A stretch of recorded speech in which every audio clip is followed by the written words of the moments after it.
on the line with us right now, we have former WCW Superstar Glacier. How are you doing? Hey, guys, I'm doing great. I'm way down here in Orlando, Florida. It's still a little warm here. How's the weather up there? It's 65, so it's not too bad for October. Usually it's rainy.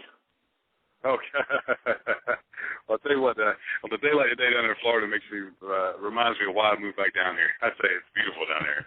So. Nice. Now, we've got a list of about 20 questions or so if you don't mind, let's go ahead and get started. Yeah, absolutely. Growing up, were you a wrestling fan? If so, who'd you look up to? You know what? I grew up in Brunswick, Georgia. I was born and raised there and stayed there until I went off to college. And Brunswick Falls about an hour, right on the Georgia-Florida line, about an hour north of Jacksonville. So I was one of the few people who were privy enough to actually be able to see Georgia Championship Wrestling and Florida Championship Wrestling. So I was able to follow kind of both of them, which is really cool. And I actually gravitated more towards Florida Championship Wrestling because during that era was when Dusty Rhodes and Jack Briscoe and Gary Briscoe and Mike Graham and all those guys were really just kind of thundering through Florida Championship Wrestling, and I just took such a unbelievable liking to it, me and my twin brother, and of course all our buddies as we were growing up. So we would every I think it was Thursday night, they used to come to the Jacksonville Coliseum, which is only about an hour away. So we would try to go down there and watch the matches as much as we could. And when I was growing up, my outside of my mom and dad, I had great parents, but my two heroes growing up were Evel Knievel and Dusty Rhodes, because to be a child of the '70s, those were the cool guys, and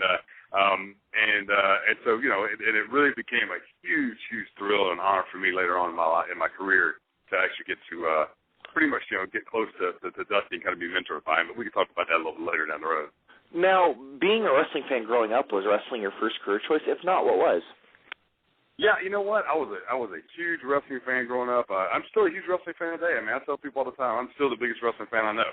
So and that's it's one of those things. Believe it or not, that when I was growing up, I loved wrestling and I loved football. And like I said, my twin brother and I played football ever since we were old enough to. And then I was lucky enough to have a really, really good high school career, and I was really fortunate. I was the first All-State player to ever come out of my high school, which is really, it's something I'm really proud of to this day, And my high school now still has a real strong football program. It's nice to go back there and kind of, have kind of been that first guy to do something like that. It's pretty cool. But went on to play football at Valdosta State University in South Georgia, and played with some great guys. One of the guys I playing with was Jesse Tuggle, who went on to the NFL to play with the Falcons and became a perennial All-Pro linebacker for the Falcons. And so I got a chance to really experience that. And up to that time, football was really my life. I mean, even though I was a huge wrestling fan, I never, ever, other than being a kid and dreaming about, coming off the top rope like we all do, I never really seriously considered becoming a professional wrestler, believe it or not. And there was one main reason. I just honestly didn't feel like I was tough enough to become a wrestler. I was like, man, I can't do that stuff. I can't take a beating like that every night, And I just, those guys were larger than life to me, and I just didn't. They were like our superheroes. So I just didn't seem like something that I would be able to do. And of course, during that period, the wrestling schools were very much hush-hush. I mean, they didn't even advertise them. So I had no idea where I would even want to go try to become a wrestler if I did want to do one. So when I was around in the end of my my college career, one of my best friends I played offensive line with, named R.D. Swain. That sounds just like a typical football name, doesn't it? R.D. Swain. He and I were really, really good buddies, and they actually started filming a little wrestling show at our local TV 44 in Valdosta, Georgia, there, where they did our local news and stuff. So we'd go down there, me and R.D. and the rest of the boys, and we'd just, we'd watch the shows, have a blast, and I ended up meeting a guy named Fred Avery, who was a local journeyman wrestler, and Fred ended up having a pretty good career down the road. He's from Warner Robins, and he played high school ball against Ron Simmons and all that, and was a big guy, about 6'3", about 330 pounds, and I got to know him kind of, because after I finished playing ball my senior year, I joined one of the local gyms I was working out, and met Fred, and and he kind of jokingly said, "Hey, you guys," I was talking about wrestling. He said, "You guys, you ever think seriously about getting into wrestling?" And I was like, "Heck no, man, I can't do that." And then he said, "Well, I tell you what, I got a ring in my backyard. One of you guys, if you want to come over and give it a try, and see, and at that point I was like, well, it'd be kind of cool just to get in a wrestling ring, and like I said, I was such a big fan, and I really had gotten to know Fred and respect Fred, and it wasn't something that out of the blue he just mentioned. It took him a long time to really offer that to me. It wasn't like out of the blue he just had come over and trained to be a wrestler, but I'm condensing the story because I know we don't have a lot of time today. But and anyway, RD and I went over there, and I can honestly tell you guys, I mean, the first time I stepped in the ring, I've said this hundreds and hundreds of times over the last 20 plus years of my career, is I knew immediately, my focus almost immediately switched from football to wrestling at that moment. And for the next 6 months, like I said, I graduated, and it was in that April. I graduated that June in '87, and RD and I were going literally every day in the afternoons. Of course, in the afternoons it was getting hotter and hotter, and that ring was, in the South Georgia heat. We were outside, and it was an old boxing ring. It wasn't even a what you would call a legitimate wrestling ring, and so it was hard as the floor. And but we didn't care. I mean, all of a sudden I found a new passion, and Fred really put us through the ringer, and he trained us, he trained us hard, and it was really hard on us because there was just two of us, so it wasn't like we could hide in the pack, or something, at the school, and we went about 6 months, and then of course we didn't even feel like we were ready at that time, and he felt like we were. We ended up having our first match right down in North Florida, and then we were off and running. We actually trained as a tag team, and for the better part of the first 4 or 5 years of my career, I wrestled mostly as a tag team with RD, and then it got to the point where RD kind of decided to take a different path and kind of get out of wrestling eventually, and that's where I kind of really took off as a singles wrestler. Now, on the Indies, you went by the name Sugar Ray Lloyd, which was given to you by Tommy Rich. Were you originally for or against the name, and what are some of your opinions on Tommy Rich? You know what? I can tell you this. There's been times in my career, I know people, I think everybody's followed wrestling through the years has heard the good stories and the bad stories about Tommy, and you could say that just about any wrestler pretty much, but I can honestly say this: Tommy Rich is once again, I grew up, where I could watch Georgia Championship Wrestling and Florida Championship Wrestling, so of course Tommy Rich was a cool thing to watch him wrestle, and then kind of getting to know him, like that first year I got in the business was just a huge thrill for me, and Tommy he took a liking, and RD and I, after about late in our first year, we started working for a guy named Ben Masters, who promoted what was called Peach State Championship Wrestling out of central middle Georgia. And to this day, over the last 20 years, it's one of the wrestling promotions that went through Georgia during that period. And Ben was a really smart promoter. He brought in a lot of. It was like one of the last areas that was kind of run like a territory, and he brought in those guys like Mr. King number 2, Tommy Rich, Ted and Jerry Oates. Dick Slater, guys like, just, those guys that were legendary guys, Bullet Armstrong.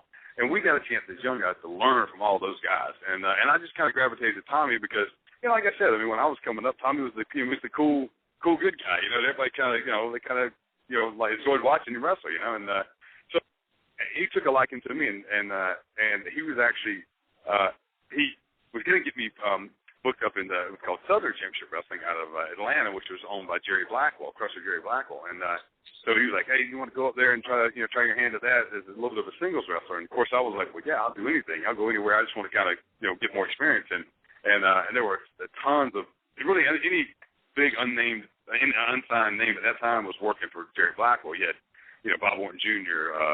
This was like really right at the end of Bruiser Brody's life. And I got a chance to work with him before he, suddenly passed away, and Abdullah and all those guys. So, almost overnight, that first year of business, I was thrown into this, this unbelievable realm of top stars in our business. And so I went from being a fan one year, all of a sudden now I'm sharing the locker room with these guys and trying to stay out of everybody's way. But Tommy took a liking to me, and he actually, he's like, Ray Lloyd, that's okay. We got to come up with, something a little flashier for you. And I was like, well, I haven't come up with anything, so if you come up with something, let me know. And then one day I was at my apartment, I get a call from him, and he said, hey, I got your new name. And I was like, okay, what? And he says, Sugar Ray Lloyd.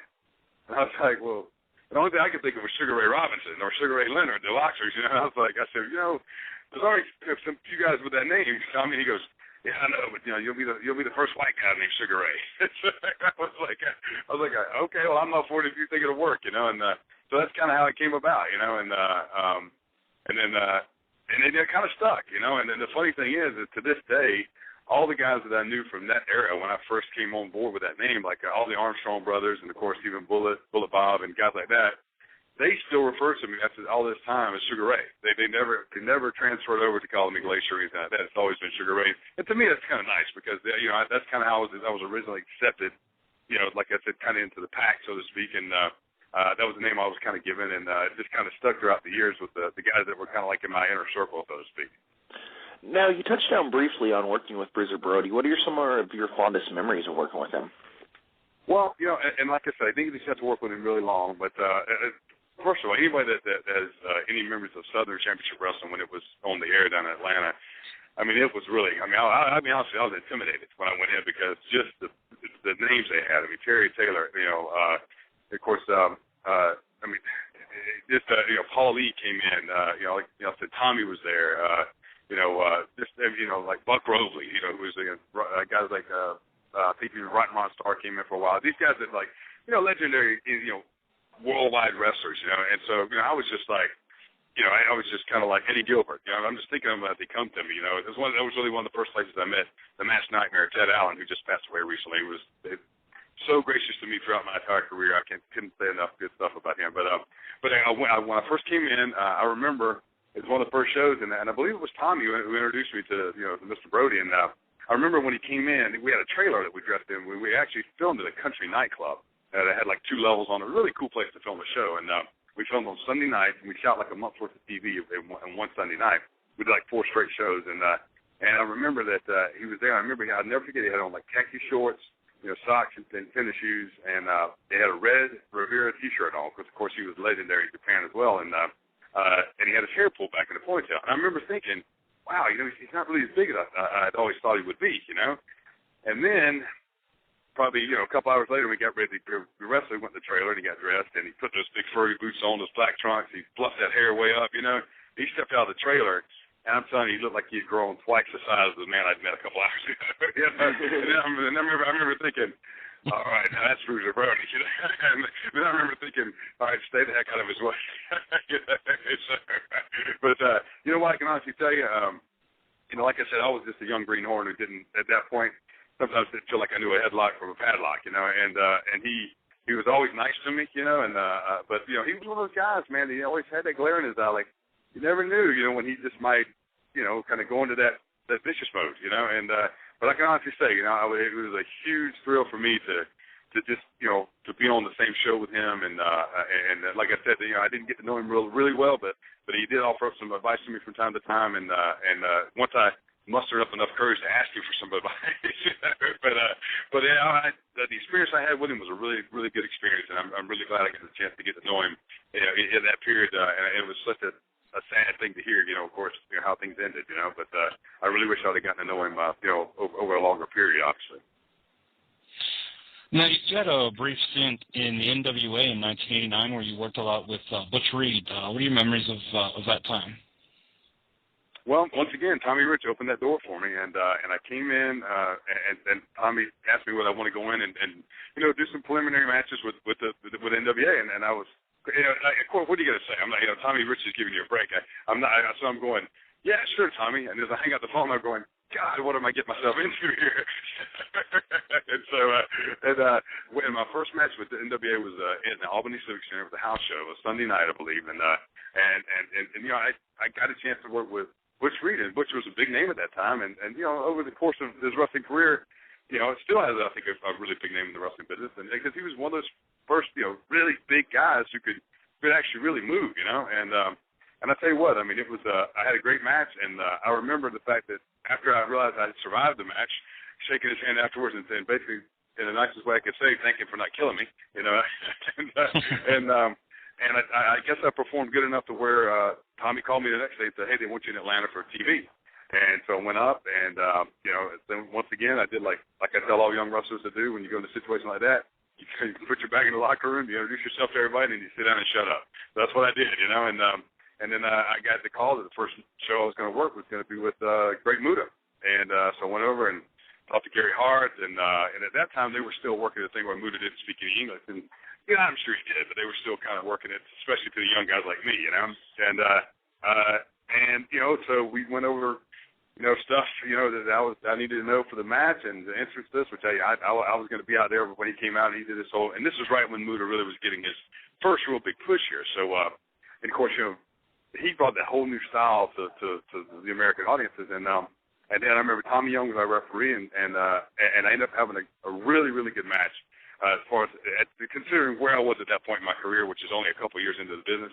And I just, and being able to get in there and not screw up, trip over my own feet with someone like Muda was a huge feather in my cap at that point in my career. And then so I got the chance to afterwards, Gary Hart apparently liked what I did. And at that point they were doing, which, if I remember correctly, it was called like the Great American Bash Summer Tour. And so they put me on, and I was a school teacher at the time. I graduated, got my degree, and I was actually teaching in Valdosta. And summer break came. Well, that's what I did. I was able to travel during my summer break, which worked out great. And so I went all over the country with, mostly the South, because that's where they were obviously were mostly working out of. And I was doing the TV tapes, the house shows, and I was working with everybody from Terry Funk, the Samoan SWAT team, to a lot of the matches with Muda. I mean, Gary Hart, requested me a lot, and working against the Freebirds. I mean, it was like a dream come true. Where I was terrified every single day I woke up to wonder who I was going to be getting in the ring with next, and if I'd survive it. So it was. I always tell people I was so much a good victim of great timing in the wrestling business. I came along at a period when I was able to kind of fill in that role and get some great experience, and then move on to the next level. And it was just a great time to get in the business. And like I said, I think in anybody's career, a lot of good things have to fall into place that a lot of times are out of your control, and a lot of good things fell into place. But one of my favorite quotes is I always tell people when I do a lot of seminars now, when I come in for shows, and I tell people one of my favorite quotes is, "It's not what you know, and it's not who you know. It's who's willing to say they know you." And that comes down to how you carry yourself and what kind of work ethic you have.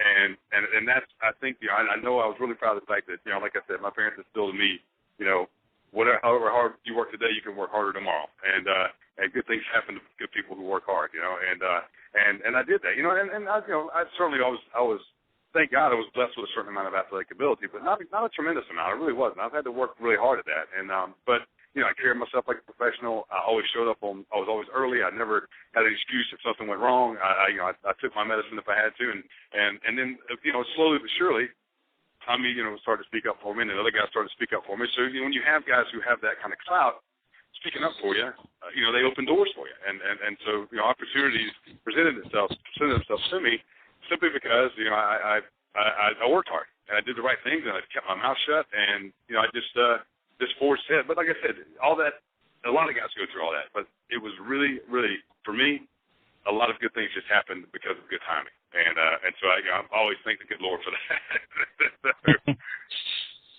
Yeah. Now you had another stint with WCW a few years later. You worked the string of matches again with the Great Muda, but this time around, the Great Muda actually kind of stood up for you, and you got booked in Japan as a result of that. Do you have memories of your time with Muda?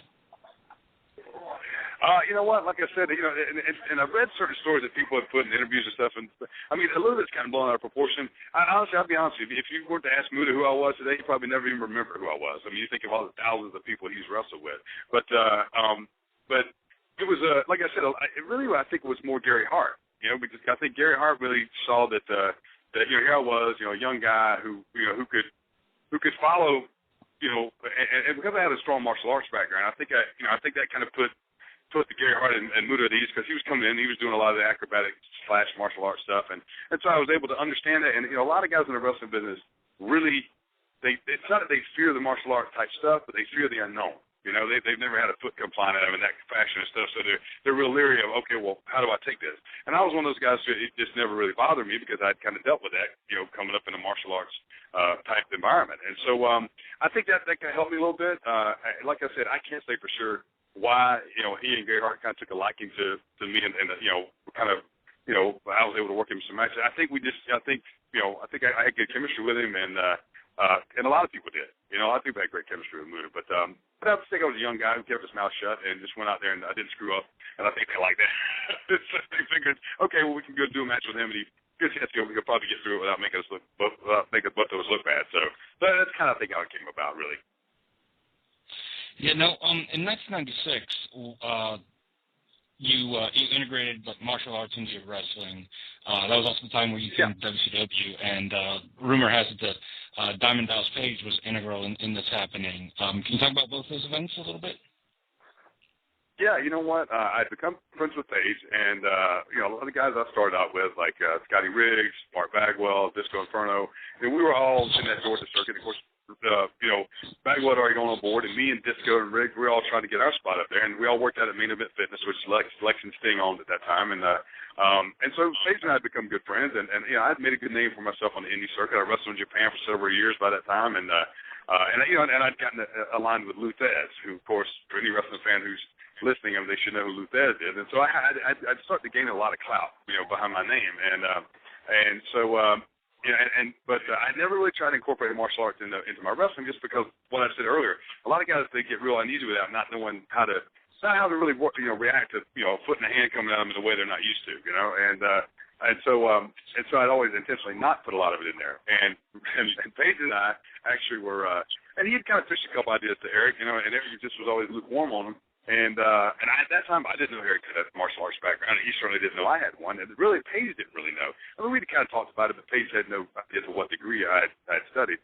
And it was December 23rd, I believe, right before Christmas, and he and I were in Atlanta Mall, and we were shopping, and we stopped and ate lunch, and I said to him, "Hey, Paige, I'm thinking about incorporating some martial arts into my wrestling style." He said, he had a mouthful of pizza, and he's like, "Bro, that'd be great if you knew some of that stuff." And he actually did say stuff, but I won't say it on the radio. But and I said, "Paige, you know, need I remind you?" And I went through like all my credentials. He goes, "Man," because I never really realized that, you know, you'd done all that. He goes, "You know, let me get with Eric, and let me run that by Eric, and let's see what he says."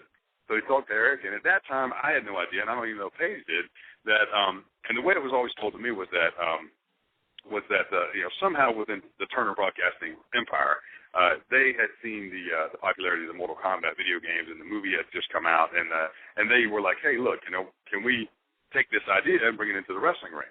And so they kind of presented it to Eric, and Eric was kind of like, you know, muddling it through his head, I guess. And so Paige arranged a meeting with me the first week of January '96, and it was a dinner meeting with me and Eric, and I tell you what, it lasted almost 3 hours, and I don't think I ate a bite of food the whole time, and Eric really grilled me. I mean, grilled me up one side and down the other about martial arts background and the martial arts society out there, and he knew his stuff, you know, but fortunately I did too, and we had a lot of, you know, mutual acquaintances and friends in that industry, and I, of course, told him about my wrestling career and stuff and what I'd done, and I guess, like I always say, you know, and you know, Eric's never come out and told me this, but I mean, and I just saw Eric for the first time down here in Orlando with you know, when after one of the TNA tapings stuff for the first time in several years. But yeah, it was he basically said, "You know what? I like what I hear." And he said, "Are you wrestling on the independent circuit right now?" And I said, "Yeah, I still am." He said, "I want to sign you to a contract, and I want to pay you to disappear off the independent wrestling scene." And I remember taking about a 2-second pause and looking at him and saying, "I can do that, no problem." So yeah, and he goes, you know, at that time I was fitness director of the Atlanta Athletic Club, which is a big one of the nicest country clubs in the nation, really, at that time, one of the oldest and nicest, and so I had a really nice job.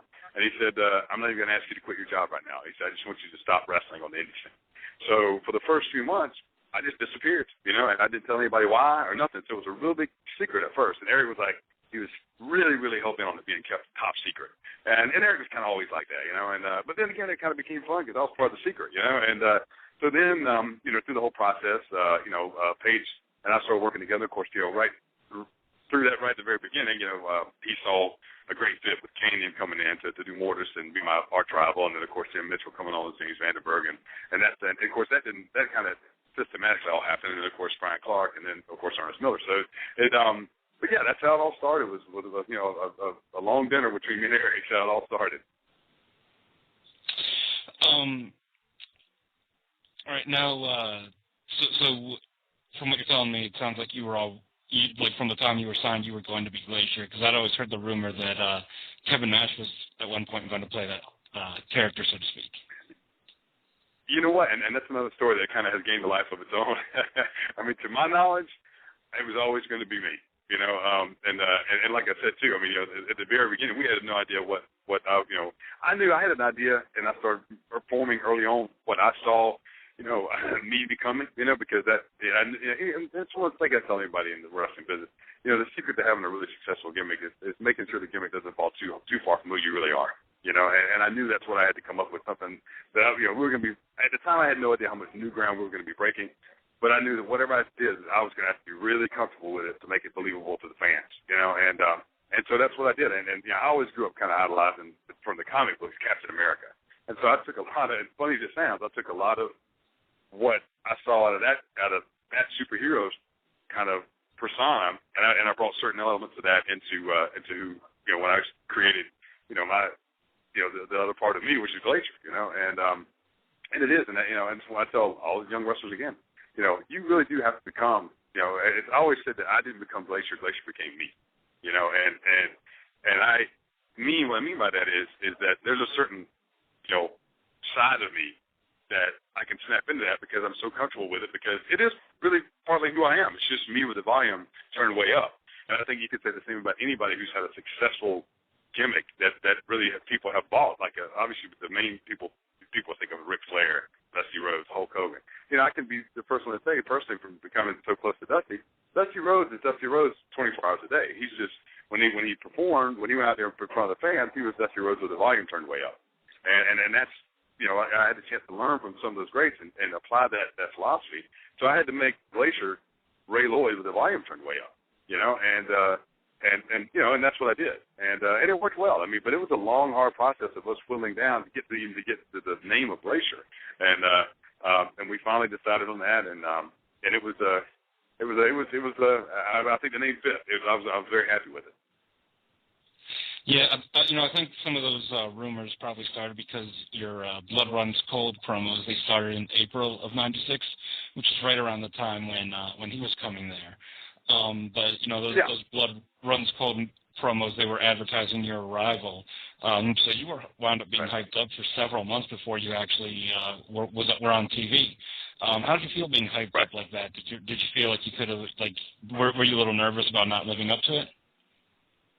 Absolutely, and I'll tell you honestly, we had no idea. And that time, at that point was when I really started to become really good friends with Chris. And of course, that was we had to be top secret about everything because no one was supposed to know who was going to be involved in this, And so we were, and I remember sitting watching Nitro with my girlfriend at the time, and the first promo started to air. No one had even told me and Chris, and I don't think Paige that Eric had planned on even airing the first promo. So I remember going to pick up the phone and calling Chris, "You watching what I'm watching?" And he goes, "Yeah." I go, it'd be nice to tell us they were getting ready to start this, because we had no idea. Sometimes, and I think those are the things that really, that kind of lack of communication, one of the things that eventually caused the downfall of WCW, But I do know that, of course, I discovered years later, that I had, some people I've become close to that were in the higher up ranks with WCW during that time, and they really, a lot of them, they really did not have any idea where to go with it. They had no idea what they were doing. They just knew it was Eric's baby, and they were supposed to try to find a way to push it, And but yeah, I tell people all the time that that was, it was next to impossible to live up to that kind of hype. I would have had to walk on water really to live up to that. And but at the end of the day, I remember thinking, Arn Anderson always said to me, be careful what you ask for, And I wanted to be at that level, and I've been handed a golden opportunity, and I just knew, what. All I can do is run with it and give it everything I got. And the other thing too, of course, I got this unbelievable entrance. That was at that time the most expensive and elaborate entrance of wrestling, and still pretty much considered one of the most elaborate ever, really, in the business. And I put that entrance up against anybody, even today, with these entrances they have. And that was a huge ordeal to have to live up to, with a huge tall order for me to have to go out there and I'd almost have to fly around the arena to live up to that entrance. But the one thing I brought to the table was, so I said, okay, well, I got to start doing some stuff that's never been done before. And to this day, I don't know of anyone who's ever done like a spinning leg sweep, which became one of my signature moves. And because it's damn hard to do, and especially for a bigger guy. And so I started to have to do stuff that was going to separate me from anybody else who would have been put in that role. And I had to be able to say, okay, this is a tall order to live up to, but I'm going to do everything I can to make it as close to what people expect it to be as possible. And at the end of the day, I think I did a pretty good job with that. I really do. And of course, I have a lot of people that were around me that were involved in that process of making it something that I think was believable and overall received well by the fans. There's times when I hear people say, the Glacier thing with this or with that. And, I've learned over the years, you're going to have your fans, you're going to have your critics, but I also have learned over the years that the overwhelming majority of the people I've met we're always fans of it. And that's what means the most to me, because, you know, that's what's great about wrestling. You know, you can love it or you can hate it, but appreciate and respect the effort that's being made to bring that match to you. And I think most fans do, and that's what always meant the most to me. Mm-hmm. Now, you got to wrestle with Goldberg, and you were Goldberg victory number 105 in the streak in a match where you had a severe injury, main eventing Nitro 1 week before Goldberg beat Hogan. What are your memories of that? Well, first of all, you know, like Bill and I became really good friends during that whole period, and he was training at the power plant when I was kind of just getting off and running, and you know, and we stayed friends for you know, through this whole period. I mean, I don't see or talk to him near as much as I'd like to these days, but you know, he's got his life, I've got mine, but you know, Bill was thrown into the most unbelievable. I thought I was under a pressure cooker until Bill came along, and then I'm thinking, oh my God, I mean, how's he gonna live up to all that and deal with that? And because, you know, for the most part, Bill was kind of on the job training. I mean, he learned his basics like any good wrestler coming out of the power plant. But then, I mean, you know, you just aren't expected to be thrown into that kind of pressure.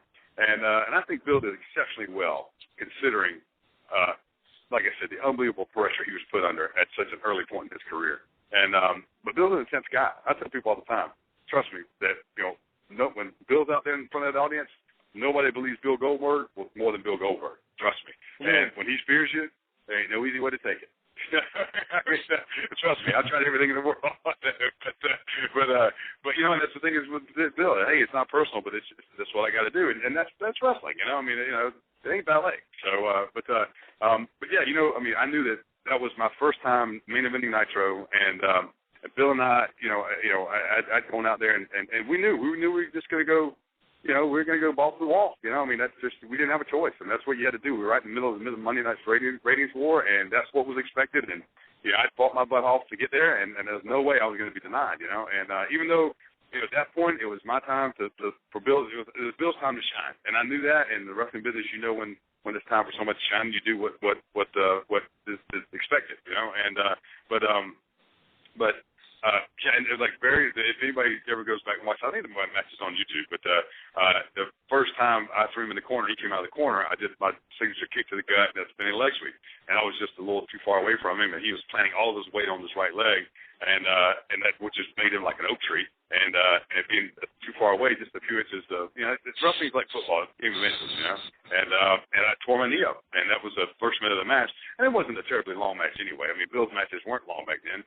One, that was part of help getting him over, and two, you know, Bill, like I said, was still very green at that time, and he didn't need to be having long matches, you know, and but what's believable at that point? It's believable that Bill could run through most just about any other guy, so it worked, you know, and so, you know, my point was, I remember, you know, grabbing my knee, and I knew it was hurt, but I just said, you know what, I can't worry about it right now, you know, I'm main event, we're live, we're in the middle of the ratings world, I'll deal with that later. If I can walk, I got to keep going, and so I blocked it out, and I'm not saying I'm any tough guy or anything like that, I'm just saying, whatever reason, you know, God threw a little pain barrier down on me for a few minutes or whatever, you know, and I got through the match. And you know what? I don't think anybody was any more wiser because I didn't sell my knee at all. But I remember once I rolled out of the ring, I think Billy Silverman was refereeing our match, and I remember literally as soon as my feet hit the floor, I couldn't walk. And it was just, I immediately kind of emotionally came down from the match. And like I said, I think it was Billy Silverman had to put my hand around his shoulders and limp back to the back. And then, you know, I flew home and tried to rehab it a little bit. It didn't work, and I ended up having surgery. I was on the shelf for a few months. But you know, it was, you know, as crazy as it sounds, I was proud of the fact that, you know, at that point, I didn't let down my team. You know, I did what I had to do to finish the match and hopefully finish the show strong. So yeah, you know, that was just one. But, you know, that's wrestling. You know, as a fan of wrestling, it's not if you get hurt, it's when you get hurt. So it's going to happen. Mm-hmm. You know, I would have rather it not happen at that time, but it did. So. Now, but, what are your memories of working with the late gentleman Chris Adams and the Battle of Super Kicks in 1998? Well, I'll tell you what, I always respected Chris. I did. You know, I mean, Chris obviously had built a great name in, you know, in wrestling business, especially in world class. And but Chris was, you know, I mean, he's one of those guys, man. You know, I mean, you know, he's you know, pretty much a gentleman outside the ring. When you get in the ring, I mean, you better expect to be in a fight. I mean, Chris is just one of those guys from that old school, man. I mean, when he locks up on you, I mean, he's going to lock up on you, you know, and when he hits you with his forearms, he's going to hit you.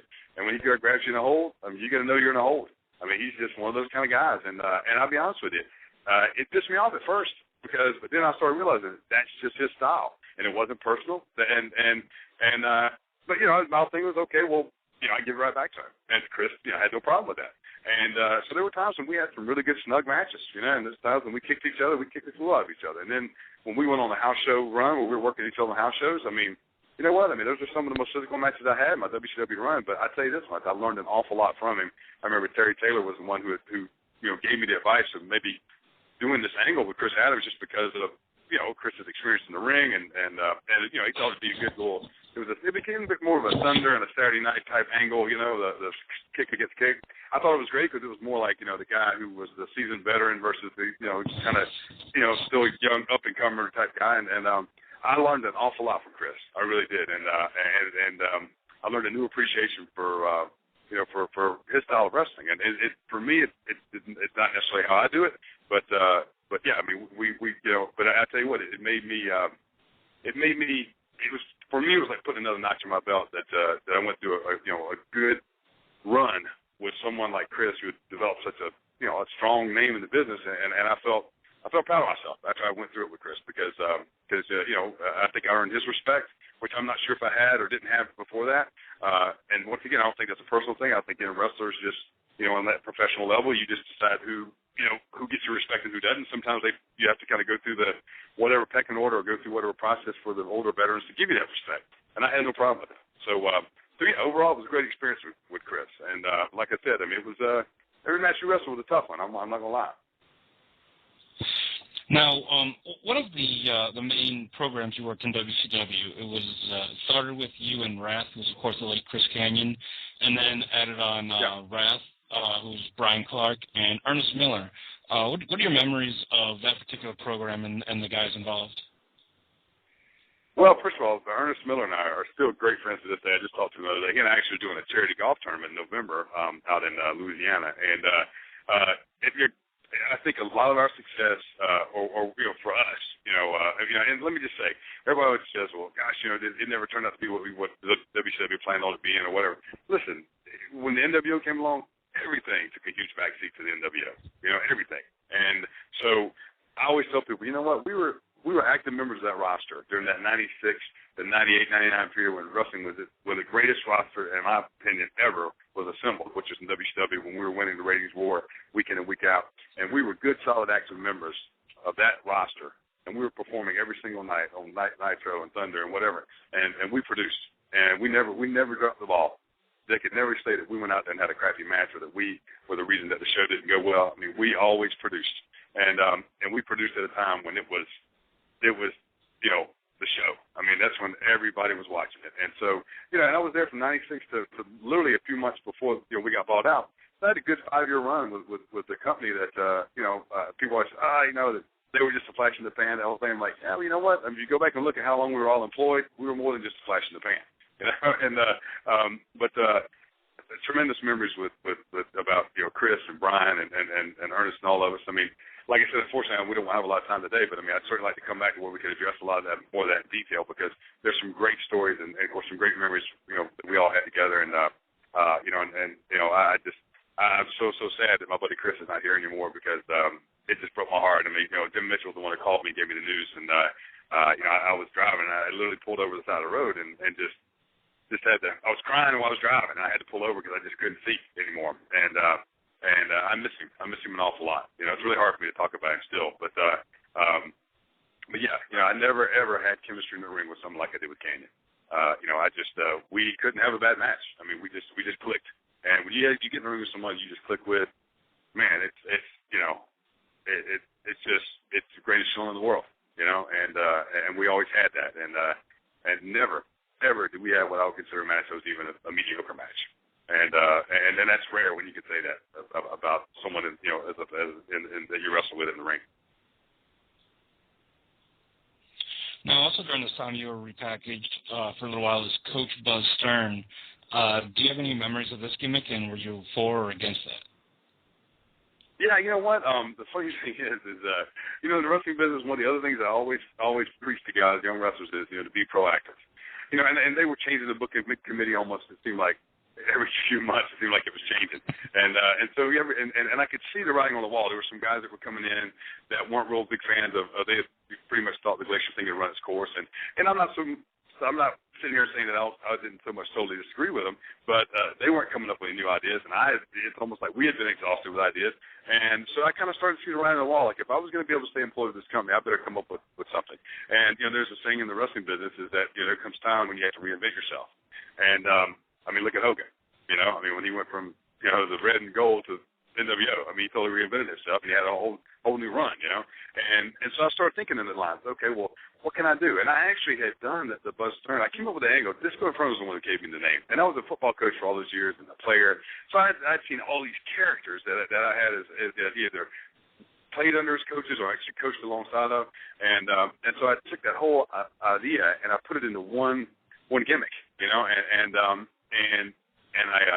what I did was, like I said, I could kind of see I wasn't getting booked a lot at that time. I'd be going on the road, do like Nitro or whatever. And I started thinking, okay, I could get that call any day that they might cut me loose.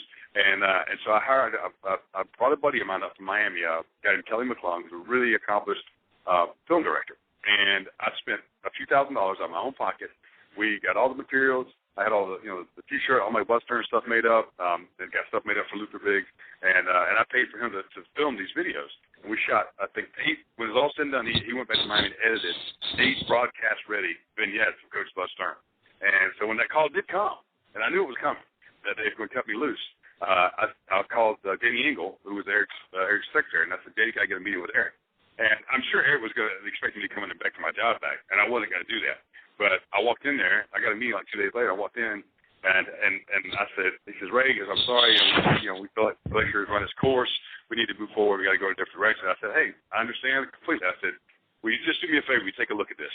And he goes, what is it? I said, let's take a look at it. Tell me what you think. And he looked at it, and he said, is this what you want to do? I said, absolutely. He said, all right, you're rehired.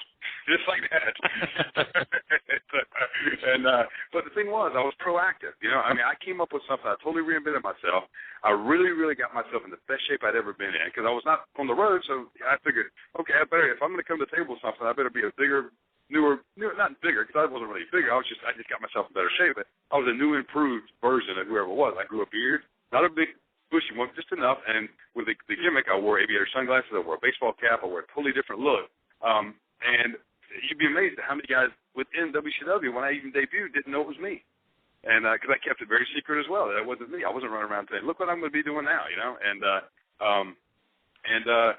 it worked. And it worked great, But once again, the powers that be, they were so, unsure about where they wanted to go with anything at that time. And that was during that period. I think it was maybe 99, maybe. I'm not real clear on dates sometimes. But, we went on TV for, we were there for about 3, 4, 5 months, I think. And then the booking committee changed again, and they shut it down.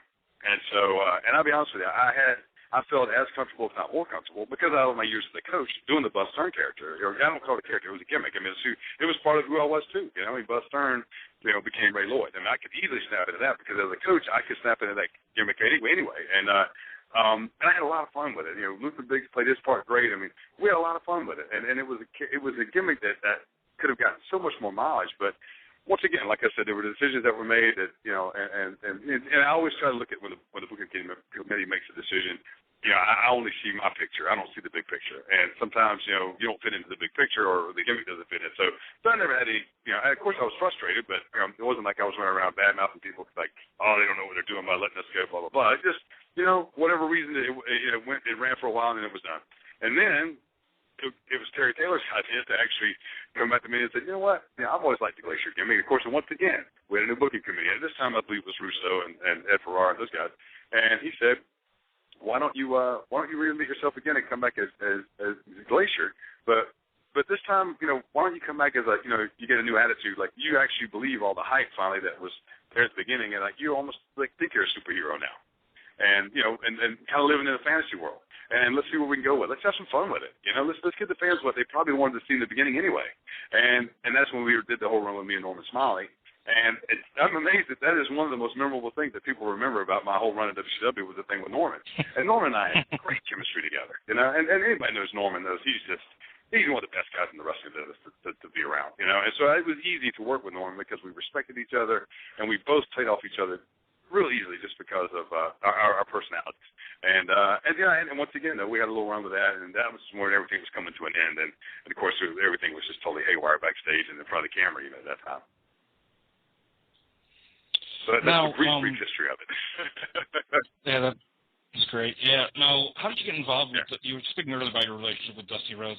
How did you get involved with him in forming Turnbuckle Championship Wrestling? And what are some memories of running a promotion with someone with a mind like that of Dusty Rhodes? You know what?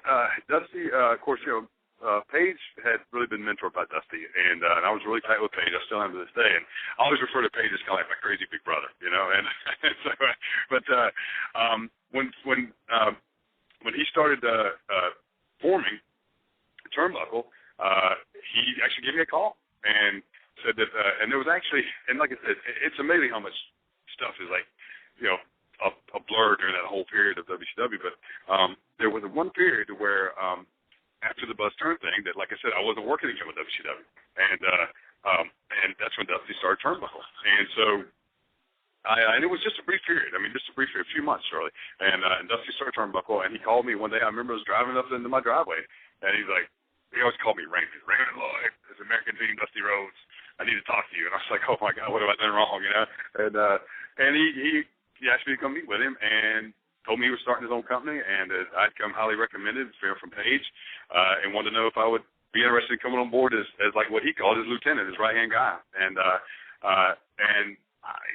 I mean, here I was, you know, my childhood idol offered me the deal of a lifetime, and so of course I jumped at it, and I never have regretted that one bit, and it was a great experience the whole time, because I just, you know, Dusty taught me so much about, you know, the wrestling business, obviously, but just in general, just about who he was as a person and a family man, and you know, and my dad had passed away back in '95, and I was very close to my father, and at that period, I was really kind of looking for more of a father figure in my life again, you know, and Dusty, without even realizing that we kind of developed a little bit of that, you know, family kind of bond, you know. I'm not going to necessarily say father-son, but I mean, a family bond, a tight bond, where I really looked up to him as a mentor and an advisor, and I think he looked at me as kind of an apprentice, you know, and it was a good relationship, you know. Our personalities gel well, and I mean, anybody that knows Dusty knows that, you know, sometimes Dusty could be like anybody. He could be in a great mood, and some days he can be in a not so great mood. And I had to learn how to be able to adjust to that, you know. And we did. It was a good fit for us. And of course, I got to really become close to the family, you know, and you know, with Cody and of course Dustin and Michelle, his wife, and stuff. So it was a good fit for me. And I had a really, really good time. And I really learned a lot from Dusty. You know, and I, you know, I love the guy to death. You know, always will. I mean, I'm not married anymore, but when I got married back in '02, Dusty was, you know, allowed me to honor her. I asked him to be a groomsman at my wedding, and he accepted. And I can't tell you guys. I mean, you know, to be able to look on a day like that, that's such a special day, and look at, you know, next, you know, off to my left and see my childhood hero as a groomsman at my wedding was one of the best days of my life. You know, and so, you know, I've been so lucky and so blessed to have experiences like that. So, and all that's because of wrestling, you know. So yeah, I'm not kind of got off task on that question, I think, a little bit, but hopefully I gave you, you know, somewhat of a good answer. I know that was great. Now, you've been pursuing an acting career over the last few years. Can you talk a little bit about, you know, some of the work that you've done and what we can expect to see from you soon? Yeah, you know, I appreciate you guys asking me about that. I actually, you know, I've always been, I think that's what really drew me to wrestling. My mom was a really, really, and still is, talented stage actress, even though she doesn't really do a lot with it anymore. But, and, you know, as a kid, I got to watch her, like, morph into these characters that I, you know, just thought was really cool to watch. And so I think that's where I really first got the bug to want to maybe perform. And I do believe that, you know, that was as much of a reason why I got into wrestling as it was anything else, was because I enjoy performing. I enjoy getting out in front of people. I've never been nervous getting out in front of people and performing and risking making a fool of myself, and which can happen real easy in the wrestling business. And so it was a natural transition for me, and I really, really enjoyed it. And once again, I've been very fortunate to, you know, to people come into my life and good things to happen. But I think a lot of it, once again, is, is I work hard. I mean, I know it's expected to make it in that, and when I'm changing careers like this, and I work hard, and I surround myself with people who know a lot more than I do, and I learn from them. And some of the good stuff I just did, I actually did a film last summer. It just came out on DVD with Kurt Angle, called River of Darkness, and we shot it in Pittsburgh, and I actually just watched it again with some friends yesterday, and good solid little independent film. I felt good about it, and it was really a good experience working with Kurt, and hopefully they're going to be doing some more stuff up in the near future. I hope to be a part of some of their future projects, and I did there's a really successful show on USA Network called Burn Notice, and I actually played one of the really good roles as a bad guy in the season finale of season 1. And they just finished with season 4, and that was a really good role for me. I got a lot of really good airtime out of that, and I still get nice little residual checks from that, which is also nice. But and then so I've been able to do I've done several independent films. I've got a comedy called Panama City that's coming out the beginning of the year, where I played a really good kind of redneck guy that which wasn't a stretch for me growing up in South Georgia, and I did an episode last fall on. Worked with Tyler Perry on TBS, Meet the Browns, which is one of their real popular sitcoms, and I got a chance to be directed by Tyler Perry, who's one of the hottest directors out there today. And so yeah, I mean, I've been doing some good work, and I'm back in Orlando, and I've got some good stuff in the works here, and I'd love to be able to come back on in the future and tell you guys about that and kind of give you an update of what's going on. I know we'd love to hear that. But yeah. you had a lot of stories over, especially in a locker room like that of WCW's. Is there a rib or a road share you'd like to share with our listeners? There's tons of them, but there's some that I wouldn't dare tell on the radio.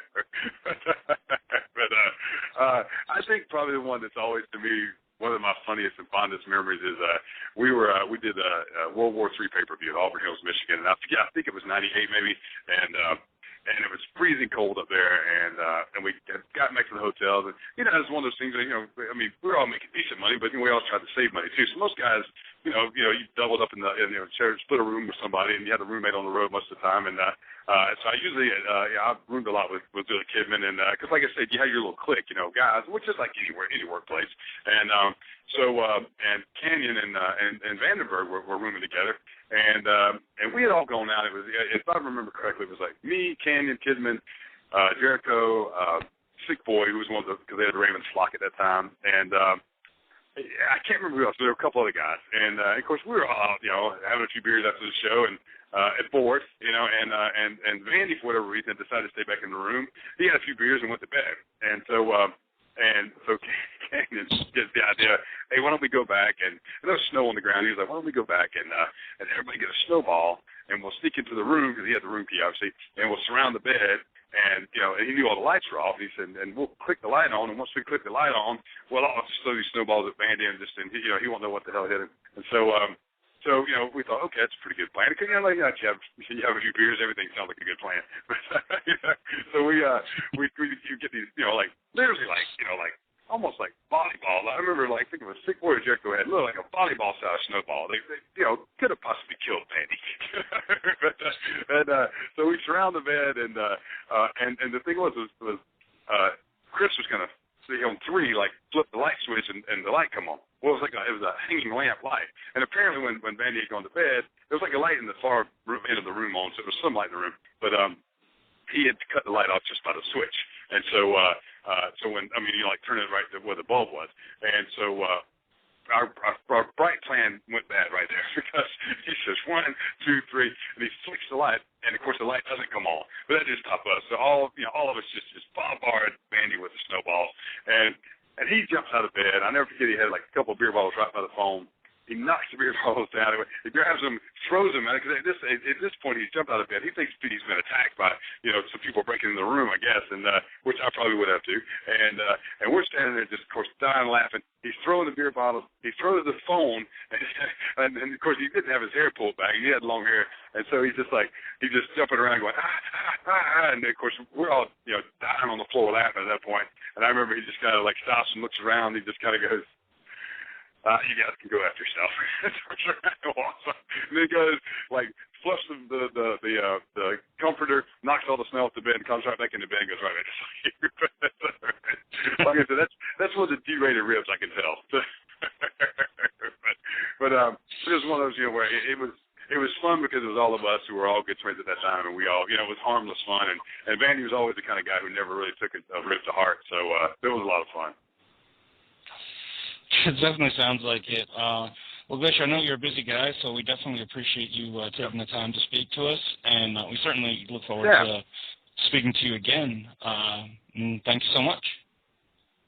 Yeah, I'd love to come back on anytime that you'd have me. I really would. I really appreciate you guys, letting me come on a Saturday afternoon, and I've always heard great things about your show, and I'd love to be a guest anytime you guys will have me.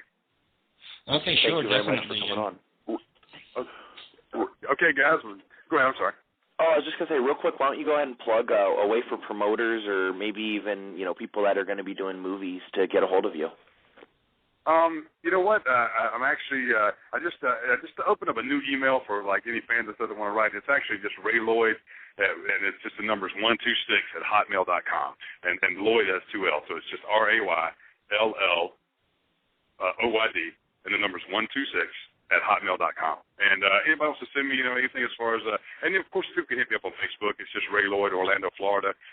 Friend request me if they want to, whatever. And I always encourage anybody in the wrestling business, young guys, if they have any, questions or whatever, send me an email on that, and I'll definitely try to answer it and get back with them. And I was really lucky to have a lot of really good people help me in my career, and they never ask anything in return. So I feel like it's my duty and something I really want to do is help pass along what I learned to guys who are really committed to to being as good as they could be in this business. So I just my main thing is just I'll update stuff on my Facebook as to what's coming on as far as my acting stuff and everything like that. But I just want to take a second while I've got it is just to say thanks to anyone and everyone who ever took the time to watch me wrestle, whether it was on TV or in live and in person or whatever. And whether you're a fan or a critic, I appreciate you taking the time to watch me and watch my craft and watch all the other guys who really bleed and sweat and hurt to entertain our fans. And it's been an honor for me to be able to do this for over 20 years. And